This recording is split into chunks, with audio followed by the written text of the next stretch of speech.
오늘 말씀은요, 하나님 눈앞에서 사는 사람, 하나님 눈앞에서 사는 사람이라고 잡아봤어요. 왜냐하면 오늘 23절에요, 그렇게 욥이 이야기하거든요. 하나님의 위엄으로 말미암아 나는 마음대로 살 수가 없다라고 이렇게 고백을 하거든요. 쉽게 말씀드리면 하나님 앞에서의 삶이기 때문에 욥이 자기 마음대로 살 수가 없다라고 고백해주고 있어요.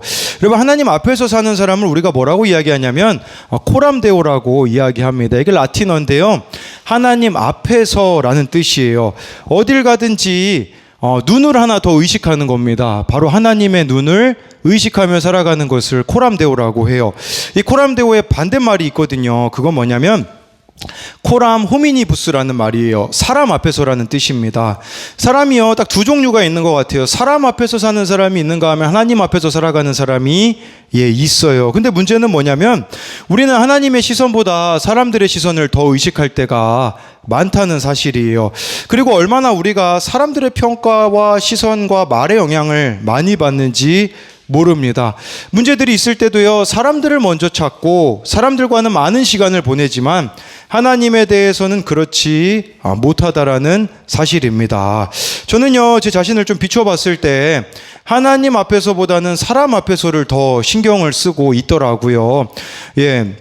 이번 주에 어느 신학교에 김양재 목사님이 이제 설교를 하셨는데, 그곳에 있는 우리 그 도연이가요, 그 김양재 목사님 설교에 대해서 믿지 않는 사람들이 막 피드백을 올렸는데, 되게 안 좋은 피드백들을 올렸죠. 안 믿는 사람들이니까요. 저는 한번 이렇게 생각해 봤어요. 저라면 어땠을까? 이런 생각을 해봤는데요. 부끄럽게도요, 저라면 못 견뎠을 것 같아요. 낙심했을 것 같습니다. 그런데, 김양재 목사님은 어땠을까를 생각해 보니까요, 저처럼 낙심하지 않으셨을 것 같아요. 사람들이 욕하든 뭐라고 하든지 반응 안 하셨을 것 같은 생각이 들어요. 왜 그러냐면, 평소에 김양재 목사님은 한 사람, 한 영혼 때문에 집회를 가신다라고 하시기 때문에, 영향을 받지 않는데, 저는 한 사람보다는 많은 사람들에게 좀 잘 보이고 싶어 하는 그런 모습이 있는 걸 보게 되었거든요. 우리가요, 하나님 앞에서 살아간다라는 것은 결국은 무엇이겠습니까? 내 눈앞에 있는 한 영혼을 귀하게 여기는 삶이 되어져야 한다라는 것이에요. 오늘 말씀을 통해서 하나님 눈앞에서 사는 사람이 어떤 사람인지 우리가 세 가지로 같이 나눠보도록 하겠습니다. 첫 번째로요, 하나님 눈앞에 사는 사람은요, 보는 것을 조심합니다. 우리 1절부터 3절을 같이 읽어보도록 하겠습니다. 시작. 내가 내 눈과 약속하였나니 어찌 처녀에게 주목하랴. 그리하면 위에 계신 하나님이 높은 곳에 전능자께서 주시는 기업이 무엇이겠느냐. 불의한 자에게는 환난이 아니겠느냐. 행악자에게는 불행이 아니겠느냐. 여러분, 욥이요, 자기가 자기 눈하고 약속을 했대요. 이게 무슨 말이냐? 자기가 자기 눈하고 약속을 하고 지키고 있는 게 있대요. 자기 자신하고 약속하면서 지킨 게 뭐냐면, 우리가 근데 이걸 보면서 좀 생각해 봐야 되는 게 먼저 있어요. 욥은요, 예수님 없는 채로 하나님을 믿었잖아요. 그러면 우리는 어떻게 믿어야 될까요? 욥보다 그 이상을 믿어야 되거든요. 그런데 이 욥은요, 그 당시 사람들이 일반 사람들에 비해서 윤리적이나 도덕적으로 더 뛰어났다라는 사실이에요. 우리는 욥보다 더 뛰어나야 되죠. 왜 그러냐면 예수님의 십자가를 아는 자들이고 성령이 우리 안에 내주하시기 때문에 당연히 세상 사람들보다는 기준이 높아야 돼요. 욥도요, 당시 사람들보다 기준이 높았대요. 여기 보니까 1절에 보니까 욥이 자기 자신과 무슨 약속을 하냐면 여자 바라보지 않기로 약속을 했대요. 남자들이요, 지나갈 때 보면 여자들에게 눈이 자동으로 돌아가거든요. 그런데 욥은요, 자기 눈을 처녀 여자한테 돌리지 않기로 약속하였다라고 말해주고 있어요.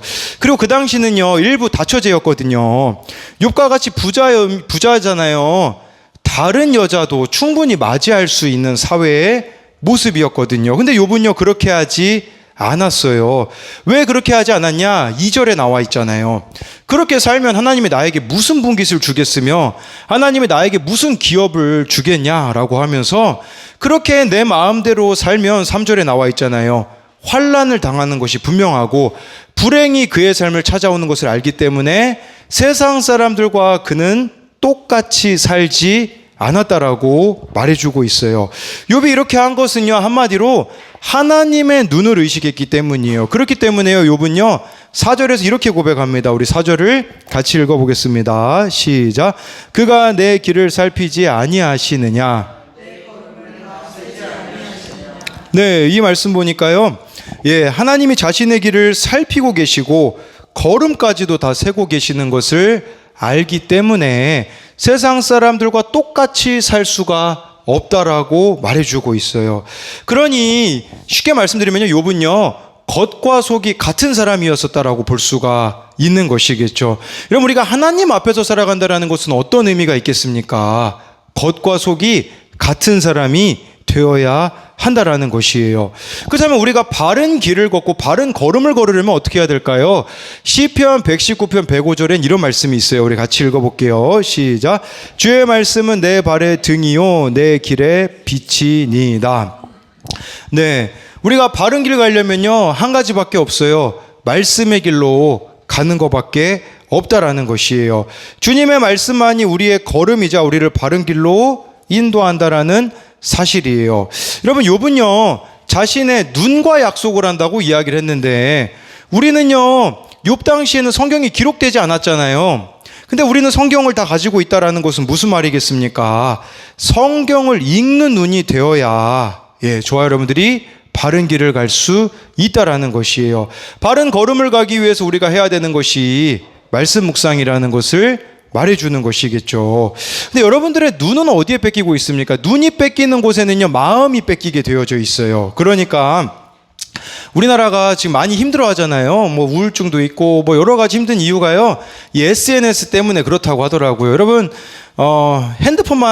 집에 핸드폰만 그냥, 여러분 가정이 4명이면 핸드폰만 4개 부시잖아요. 여러분 가정 진짜 화목할 거예요. 핸드폰 때문에 대화도 사라지고 핸드폰 때문에 사람들이 스트레스 받고 자살하고 우울해지거든요. 왜 그러냐면요, 이걸 제가 사람들이 상향 비교를 한대요. 상향 비교. 이게 무슨 말이냐면, 나보다 높은 훌륭한 사람하고 나랑 비교하니까 당연히 내가 초라해 보일 수밖에 없는 것이겠죠. 그리고 여러분, 이런 SNS에 뭐 죄 고백하는 사람 봤습니까? 나는 이런 죄를 지었다. 아무도 없어요. 다 자기 자랑을 하는데, 여러분 그 자랑도요 어쩌다 한번 이룬 성취를 가지고서는 자랑을 하거든요. 여러분, 식당도요, 근데 뭐 분식 먹은 거 잘 안 올립니다. 그냥 어쩌다 한번 그냥 고급 레스토랑 간 거 한번 찍어서 올립니까? 사람들이 무슨 생각하냐면, 저 사람은 고급 레스토랑 가는데 나는 왜 분식 먹고 있나 싶은데, 아니라니까요. 어쩌다 한번 가는 거 올리는 거라니까요. 그것을 보면서 끊임없이 자기를 비교하니까 우리의 눈이 끊임없이 넓게 많이 자주 빼앗긴다라는 사실이에요. 그러면요, 눈이 뺏기게 되면요 마음이 빼앗기게 되기 때문에 금세 우리의 심령은 빈곤해질 수밖에 없다라는 것이에요. 그래서요, 어느 분은 그런 이야기를 하더라고요. 눈 뜨자마자 하는 그게 우리의 하루를 결정한대요. 내가 눈 뜨자마자, 여러분 유튜브 하시면요, 그날 하루는 그냥 그렇게 흘러가는 겁니다. 근데 내가 눈 뜨자마자 말씀을 묵상하게 되어지면요, 말씀대로 인도함을 받을 수가 있다라는 것이에요. 여러분들은 어느 발걸음을 따라가고 있는가 돌아봤으면 좋겠어요. 우리 찬양 중에 그런 게 있잖아요. 주의 발자취를 따름이 어찌 즐거운 일 아닌가라는 찬양이 있잖아요. 제가 오늘 아침에 좀 재밌는 걸 봤거든요. 뭘 봤냐면, 그 국회의원이 뽑혔잖아요. 뭐 아산시 국회의원 뭐 누가 뽑혔어요. 아시잖아요. 뽑혔는데, 근데 제가 한겨를 내려주고 오는데요, 그 박물관 사거리 있잖아요. 거기서 막 뽑힌 분들이 있잖아요. 또 같은 당인 분들이요, 막 90도 인사를 하시더라고요. 너무 기쁘니까, 국회의원 됐으니까 90도 인사를 하고요. 어느 아저씨는 그 이빨을 다 보일 정도로 막 웃고 계세요. 이렇게 막 투명인간처럼 막 손을 들어주시는데, 그 사람들은 국회의원 됐다고 그렇게 기쁨이 있잖아요. 근데 제가 그런 생각을 좀 해보게 됐어요. 우리는 구원받은 기쁨이 있는데 정말 이 길을 기쁘게 가고 있는가 좀 돌아봤으면 좋겠다라는 것이에요.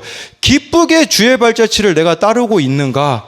우리는 국회의원 당선보다 더 놀라운 천국이 예비되어져 있는 사람인데, 왜 이렇게 우리가 걷는 이 발걸음은 무겁기만 한가 돌아봐야 된다라는 거죠. 오늘 강혜찬이요, 학교에서 장래희망을 이야기했대요.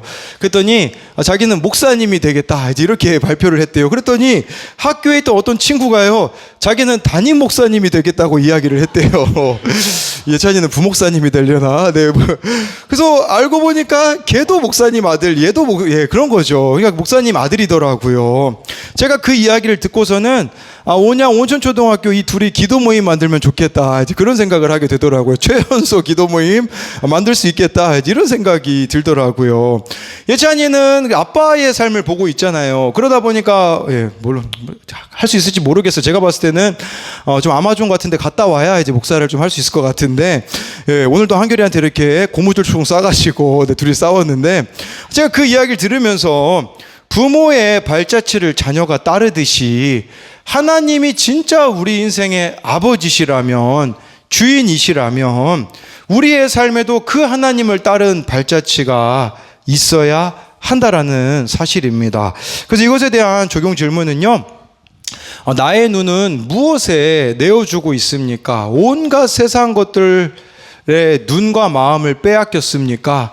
아니면 매일 말씀 묵상에 내어줌으로 마음을 지키고 있습니까? 하나님이 나의 아버지시기에 내 삶에 하나님의 발자취를 남기고 있습니까? 아니면 내가 내 삶의 주인이기에 흑역사만 남기고 있습니까? 네, 두 번째는요, 하나님 눈앞에서 사는 사람은 있어야 할 자리를 지킵니다. 9절 10절 말씀 같이 읽도록 하겠습니다. 시작. 만일 내 마음이 여인에게 유혹되어 이웃의 문을 엿보아 내 아내가 타인의 맷돌을 돌리며 타인과 더불어 동침하기를 바라노라. 네, 욥이요 이렇게 고백하고 있어요. 자신은요 유부녀와 간음하지 않았다라고 고백합니다. 만약 자기가 바람을 피우잖아요. 바람을 피웠다면 10절에 내 아내가 바람 피워도 괜찮습니다라는 이 고백은 자신은 바람 피운 적이 없다라고 욥이 고백해주고 있어요. 여러분, 왜 바람을 안 피웠을까요? 그 이유는 남편의 자리를 잘 지켰기 때문이라는 것이에요. 여러분, 우리가 중요한 것은 자기 자리를 잘 지켜야 됩니다. 왜 다윗이 밧세바를 범했습니까? 왕으로서 전쟁의 자리에 나아가야 되는데 그 자리를 나아가지 않으니 유혹이 찾아왔다라는 것이죠. 우리도 마찬가지인 것 같아요. 믿음의 자리, 예배의 자리도 지켜야 되시고요. 남편의 자리, 아내의 자리, 부모의 자리, 또한 자녀의 자리 다 잘 지켜내야 된다라고 말해주고 있어요. 이처럼 하나님 눈앞에 사는 사람은요, 자기가 있어야 할 그 자리를 믿음으로 지켜갑니다. 우리 13절 15절도 계속해서 읽어보도록 하겠습니다. 시작. 만일 남종이나 여종이 나와 더불어 쟁론할 때에 내가 그의 권리를 저버렸다면 하나님이 일어나실 때에 내가 어떻게 하겠느냐? 하나님이 심판하실 때에 내가 무엇이라 대답하겠느냐? 우리를 뱃속에 지으신 이가 한 분이 아니시냐?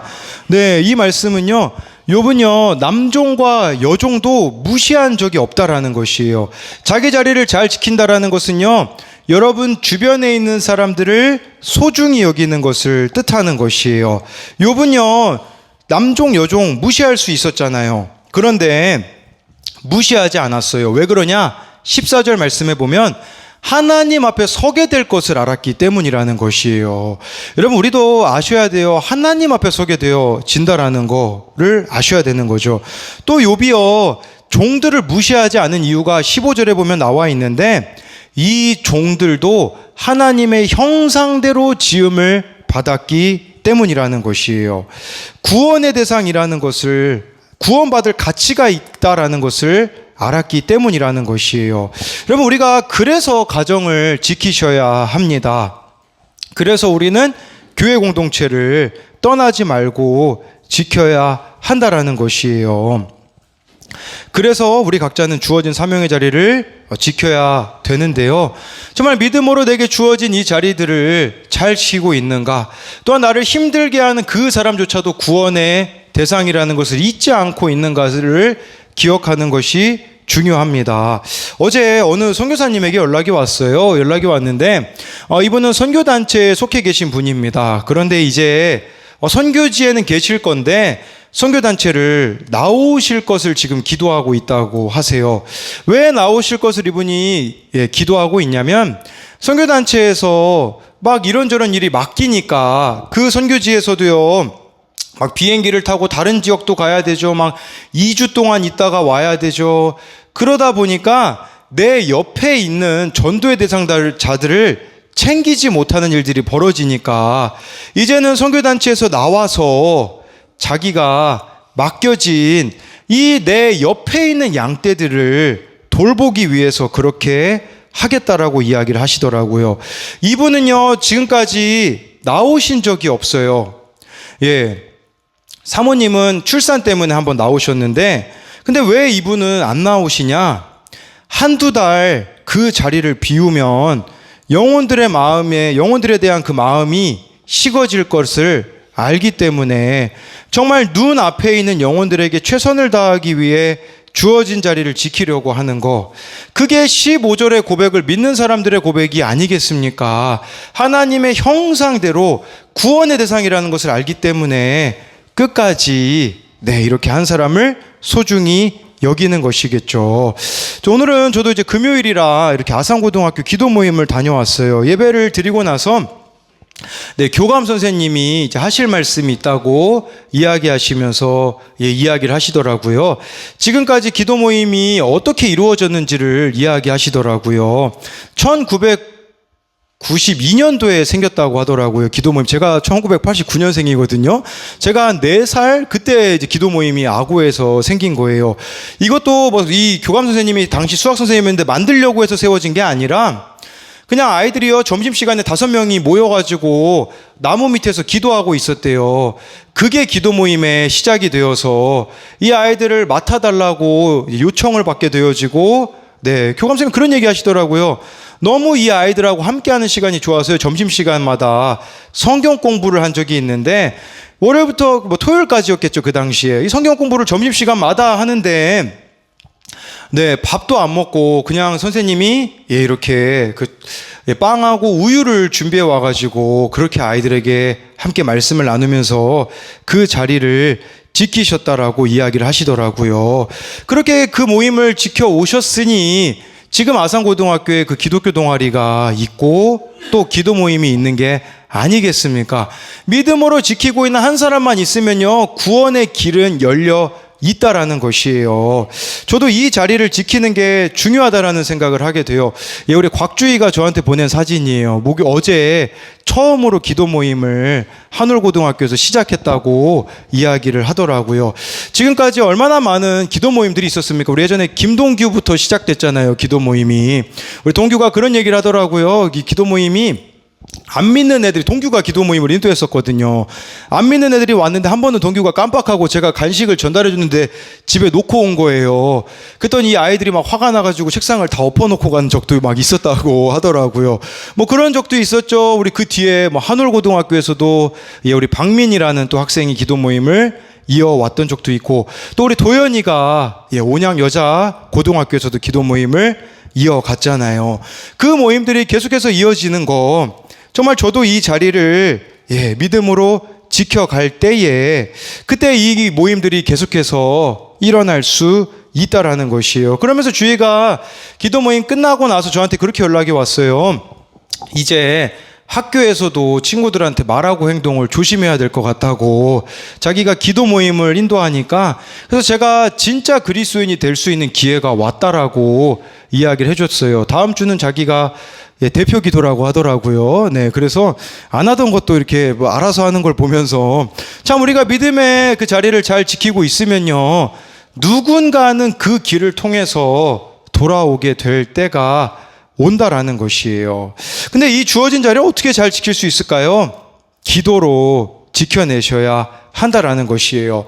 사탄은 끊임없이 분열을 일으킬 겁니다. 깨지게 할 것입니다. 그러나 이 기도만이 주어진 자리를 지키며 우리를 하나 되게 만들어 준다라는 사실이에요. 여러분, 욥은요 자기 자리를 지켰잖아요. 하나님을 떠날 수 있었지만 안 떠났잖아요. 그게 자리를 지킨 거죠. 여러분, 그리고요, 욥이 아내가요, 그냥 하나님 원망하고 죽어라 그렇게 얘기했잖아요. 욥 이혼 안 했어요. 나중에 이 마누라하고 또 10명의 자식을 낳거든요. 20명을 낳거든요. 장난 아니죠. 욥도 장난 아니고 네. 그게 무슨 말이겠어요. 마누라가 밉지 않다라는 뜻 아닐까요? 욥도요, 가정 깰 수 있었잖아요. 어떻게 마누라가 나보고 하나님 욕하고 죽으라고 이야기해 하고 이혼할 수 있었잖아요. 이혼 안 했어요. 욥 친구들은 얼마나 여러분 잔인합니까? 3바퀴씩 돌면서 욕하잖아요, 욥을요. 근데 친구 관계 안 끊었잖아요. 그러니 나중에 친구들이요, 회개하고 돌이키게 되거든요. 믿음으로 내가 지킨 그 자리는요, 반드시 열매 맺게 될 때가 있다라는 것을 기억하셔야 됩니다.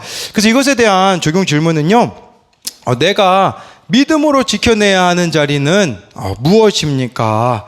내가 기도해야 하는, 나를 힘들게 하는 그 한 사람은 누구입니까?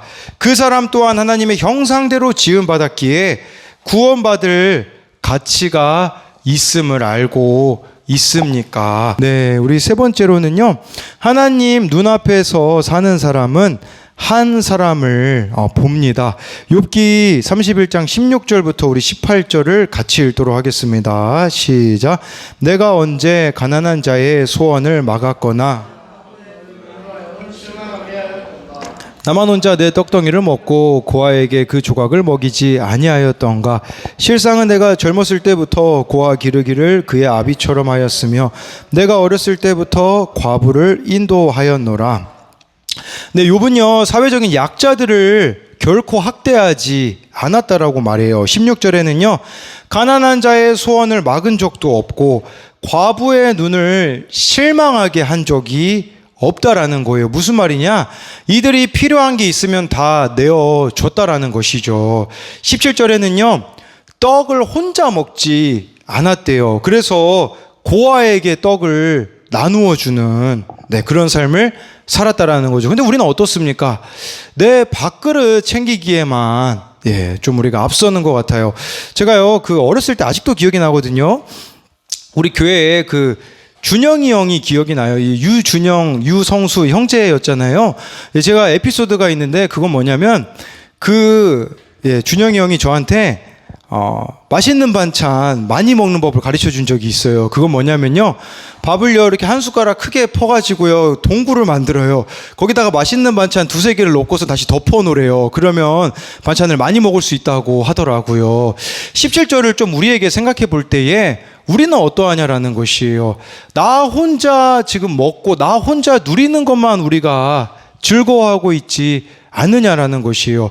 물질도요, 나를 위해 쓰는 것은 아까워하지 않아요. 그러다 보니까요, 막 자기를 위해서는 낭비까지 하더라고요. 어떤 사람은 막 집이 없는데, 요즘 제가 실수로 영상 하나 잘못 눌렀다가 계속 그런 관계된 영상이 나와요. 그게 뭐냐면 좋은 차 타는 사람들 영상이 막 계속 나와요. 근데 이 사람들이 돈이 있어서 좋은 차 타는 게 아니라 그냥 영혼을 완전 갈아 넣는 거죠. 월급이 200이 되는데 거의 한 150을 막 내가지고 이렇게 사는 사람들이에요. 차에다가 150을 투자해서 사는 사람들, 자기를 위해서는 아까워하지 않아요. 근데 문제는 뭔지 아십니까?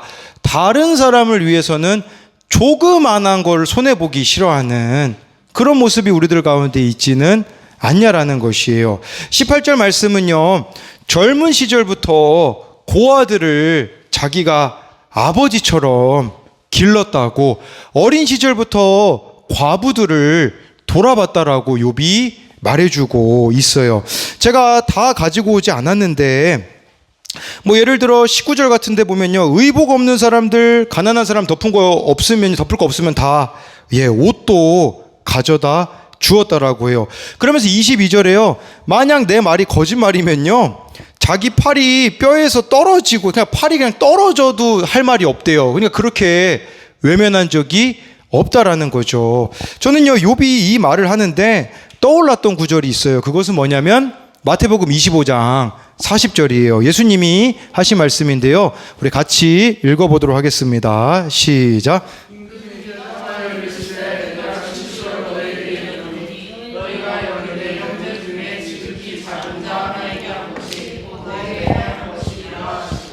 예, 이 말씀은요, 나중에 양과 염소로 나눠지게 된대요. 천국 가는 사람, 지옥 가는 사람으로 나눠지게 되는데 그 기준이 지극히 작은 자에게 한 거를 가지고 예수님이 기준을 삼으신대요. 예, 우리에게 무시가 되는 그 지극히 작은 자 하나에게 한 게 예수님께 하는 거라고 볼 수 있어요. 그러면 여러분들에게 그 무시가 되어지는 그 사람이 예수님이라고 생각을 하시면 된다라는 의미인 것이죠. 그런데 이 지극히 작은 자는 어떤 사람이었을까요? 35절, 36절을 같이 읽어볼게요. 시작.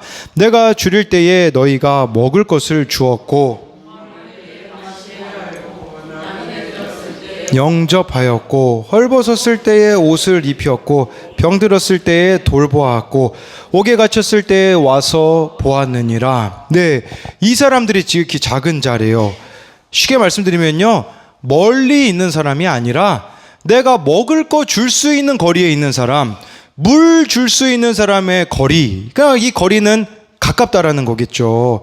그러면요, 그런 의미가 될 수가 있겠죠. 여러분들에게 가까이 있는, 예수님 믿지 않는, 나를 힘들게 하는 그 사람이 예수님이라고, 지극히 작은 자라고 할 수가 있다라는 거죠.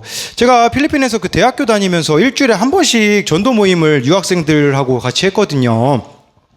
많게는 뭐 한 20명씩 이렇게 한국인 유학생들이 모여가지고 수요일마다 대학교에서 전도를 이렇게 했었거든요. 그럼 필리핀에서 전도가 쉬울까요? 어려울까요?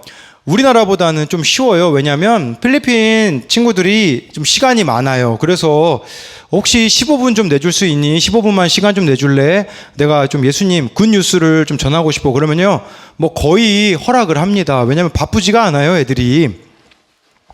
또 전도가 쉬운 다른 한 가지 이유는요, 저에게도 자신감이 있어요. 무슨 자신감이 있냐? 이 아이한테 전도해도 다시 볼 일이 없다라는 자신이 있는 거예요. 계속 마주할 사람이면 제가 전도하기 힘들 것 같거든요. 근데 이 사람은 한 번 볼 사람이라고 생각을 하니까 전도하는 게, 한 번 볼 사람이라고 하니까 어렵지가 않더라고요. 그런데요, 한국에서 전도가 어려운 이유가 무엇일까요? 계속 봐야 하는 사람이기 때문이에요. 가족 전도가 어려운 이유가 무엇일까요? 매일 봐야 하는 사람이기 때문이라는 거예요. 제가요, 막 선교지를 위해서 우는 사람들에게 항상 하는 말이 있어요. 우리 교회 청년이 되든 항상 하는 말이 뭔지 아십니까? 선교지 사람들을 위해서 울기 전에 돌아오고 있지 않는 너희 가족 중에 예수님 안 믿는 사람을 위해서는 울어봤니?를 물어봐요. 멀리 있는 사람을 위해서 우는 것은 쉬울 수 있어요. 근데 진짜 우리가 울어야 대상은 지극히 작은 자는 멀리 있는 사람이 아니니까요. 먹을 거 주는 거 멀리 있는 사람 아니잖아요. 가까이 있는 사람부터 시작되어야 된다는 거예요. 그래서요, 성령이 임하시면 어디부터 증인이 되라고 말씀하셨습니까? 예루살렘부터잖아요.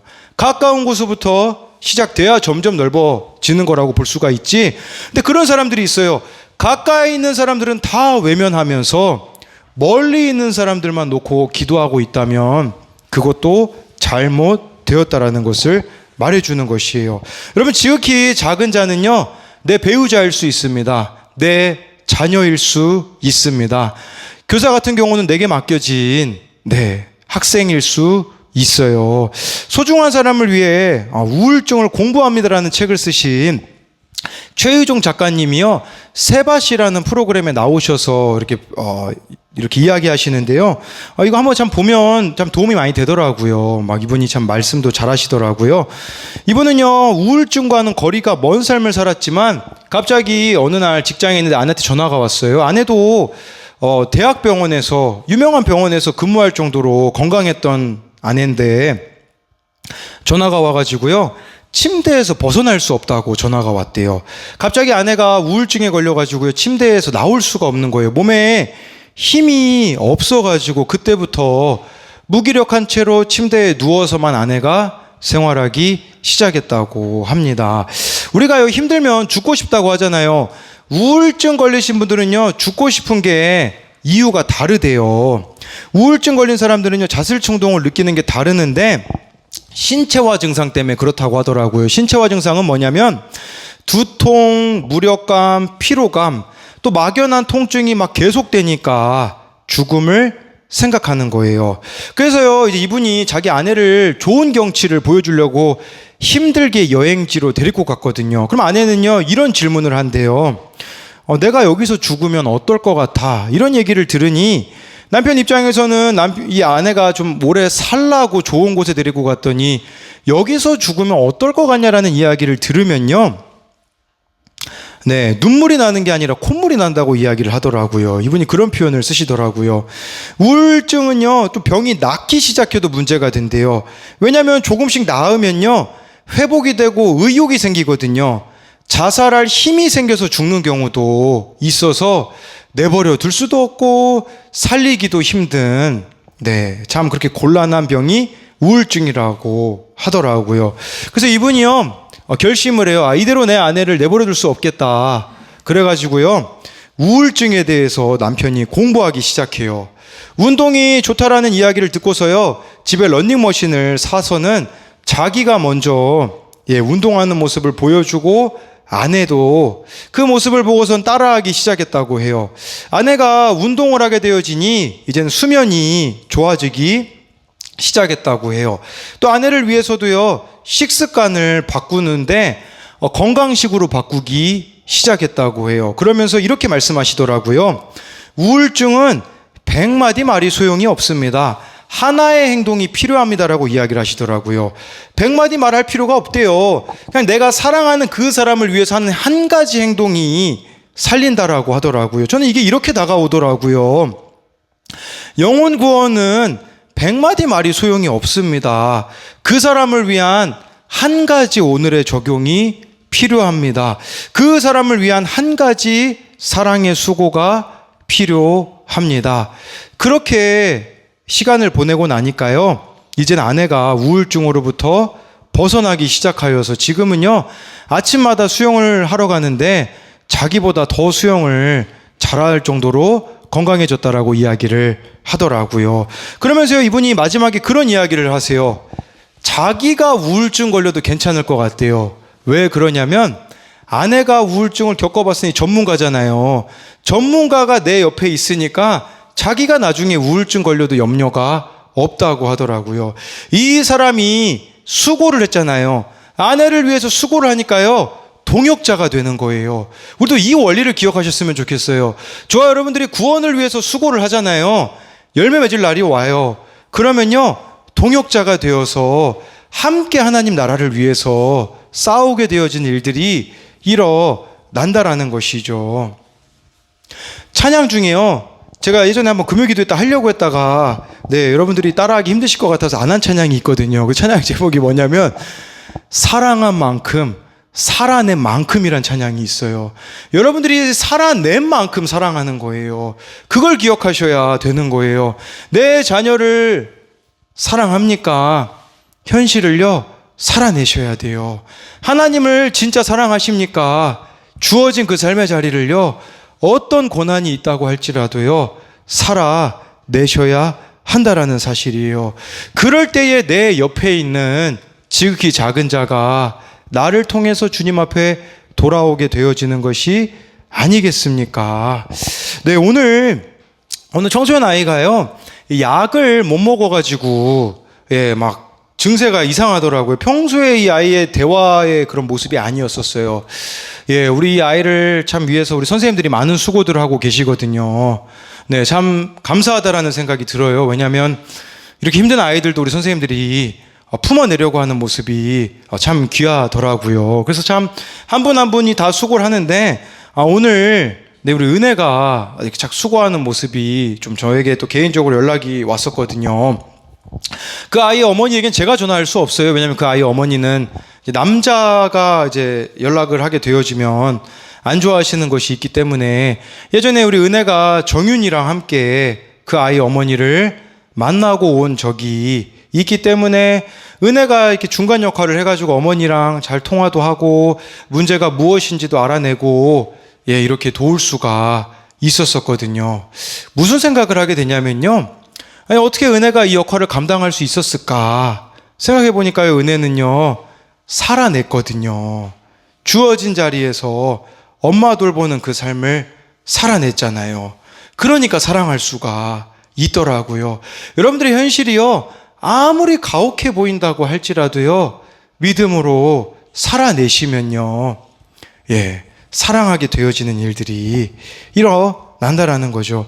오늘 마지막 본문인 23절은 이렇게 말씀해 주고 있어요. 우리 마지막으로 같이 읽도록 하겠습니다. 시작. 나는 하나님의 재앙을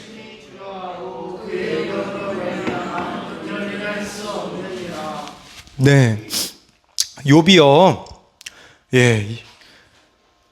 정말 이렇게 과부, 고아, 약자들을 위해서 자신들의 삶을 내세우며 간 것이, 고난당할 땐 사람들이 다 외면하는 것 같으니까 헛수고처럼 보이잖아요. 그런데 헛수고가 아니라는 사실이에요. 23절의 말씀의 의미는 뭐냐면요, 하나님의 위엄 때문이라고 말할 수 있어요. 더 쉽게 말하면요, 여러분들의 인생이 헛수고가 아니에요. 말씀대로 살아가는 것도 헛수고가 아닌 이유는 뭐냐면 하나님이 살아계시기 때문이라는 사실이에요. 그렇기 때문에요, 저와 여러분들은요, 어떤 고난이 있다고 할지라도, 어떤 사건이 나를 찾아온다고 할지라도, 어떤 어려움이 우리들의 인생 가운데 펼쳐진다고 할지라도 하나님 앞에서 살아나셔야 합니다. 하나님 앞에서 살아나면요, 두려움이 사라져요. 담대해지게 되어져요. 제가 그렇더라고요. 지난주만 해도요, 제가요, 영적으로 깨어있지 못하니까요, 다 두렵더라고요. 아무것도 못하겠더라고요. 그래서 이번 주에 안 되겠다 싶어가지고, 하나님 앞에서 그냥 이대로 가다가는요, 그냥 제가 엘리 제사장처럼 될 것 같더라고요. 형식만 남아있죠. 껍질만 남아있는 종교인이 되겠더라고요. 안 되겠다 싶어가지고요, 그때부터 기도하기 시작했어요. 하나님, 저 이대로 가서는 안 되겠어요. 은혜 베풀어 주세요. 라고 이렇게 기도하면서 나아가니까요, 두려움이 사라지더라고요. 이번 주는요, 제가 기도 모임하고 기독교 동아리에서 하나도 안 떨었거든요. 제가 어떻게 그 아이들 앞에서 안 떨 수 있겠습니까? 다른 데 있지 않아요. 바로 하나님 앞에서 살아났기 때문이에요. 금요 기도에도 제가 지난주에 되게 두려웠거든요. 이게요, 제가 막 성적표 받는 느낌이었었거든요. 무슨 말이냐? 금요 기도에 여러분들이 막 적게 오잖아요. 그러면 이거 내가 설교를 너무 못해서 그런가 막 이런 생각이 들고, 제 성적표가 막 점수가 안 좋은 것 같이 느껴졌거든요. 그런데 하나님 앞에서 살아나니까요, 뭐 그런 게 문제가 안 되더라고요. 뭐 몇 명이 오냐 그게 중요한 게 아니라 하나님 앞에서 내가 깨어 있으면 되더라고요. 그러면 어려우면 어려울수록요, 하나님 품을 더욱 사모하십시오. 하나님 품을 더욱 파고드십시오. 그럴 때에 내가 먼저 살아나고 다른 이도 살리는 사명자가 될 수가 있다는 사실이에요. 어제 우리 교회 청소년 아이의 그 할아버지 할머니가 운영하시는 식당을 가족끼리 다녀왔어요. 우리 좀 괜찮았나 봐요. 우리 강혜찬이 다음에 또 오자고 이렇게 이야기를 하더라고요. 인사를 드리고 이제 가려고 하는데 그 아이의 할머니께서 원래는 4만 원을 받으셔야 되는데 이제 3만 원만 받으시더라고요. 그랬더니 그 만 원은 강혜찬한테 갔거든요. 그랬더니 강혜찬이 그래도 아직까지는 좀 상태가 괜찮은 것 같아요. 1,000원 11조하고 9,000원 이제 자기가 쓰겠다고 이제 이렇게 이야기를 하더라고요. 그런데요, 그 청소년 아이 그 할머니가요, 그런 이야기를 하시더라고요. 이 청소년 아이가요, 마음이 무거운 일이 있으면 꼭 교회로 간다고 하더라고요. 꼭 목사님을 만나러 이 아이가 간다고 이야기하면서, 이 아이가요, 저를 만나고 오면 마음에 응어리진 것들이 싹 내려간다고 하시더라고요. 여러분, 저에게 어떻게 그런 힘이 있겠습니까? 저는 그런 힘이 없어요. 그런데요, 한 가지만 분명하면 되더라고요. 뭐냐면 하나님 앞에 깨어 있으면, 하나님 앞에 살아 있으면요, 해줄 말이 있는 것이에요. 근데 내가 깨어 있지 않으니까요, 입을 닫아버릴 수밖에 없고, 그런 사람들이 찾아오면 피하고 싶을 수밖에 없는 것이 우리들의 모습이다라는 것이겠죠. 그렇기에 23절 말씀처럼 결론적으로 저와 여러분들이 하나님이 살아계시기 때문에 저와 여러분들이 하나님 눈 앞에서 사는 사람이 됨으로써, 정말 아까 우리가 나눴던 것처럼 내 눈을 조심하며 있어야 할 자리를 지켜내며 내 옆에 있는 예수님으로 와 있는 지극히 작은 그 한 사람을 사랑해내는 저와 여러분들이 되셔야 합니다. 이것에 대한 적용 질문은요. 내가 돌아봐야 할 그 한 사람은 누구입니까? 그 한 사람을 위해 내가 해야 하는 십자가 지는 적용, 사랑의 수고는 무엇입니까? 나는 하나님 앞에서 영적으로 살아있어서 사명자로 살고 있습니까? 아니면 하나님 앞에서 영적으로 죽어 있어서 아무것도 하기 싫어 합니까?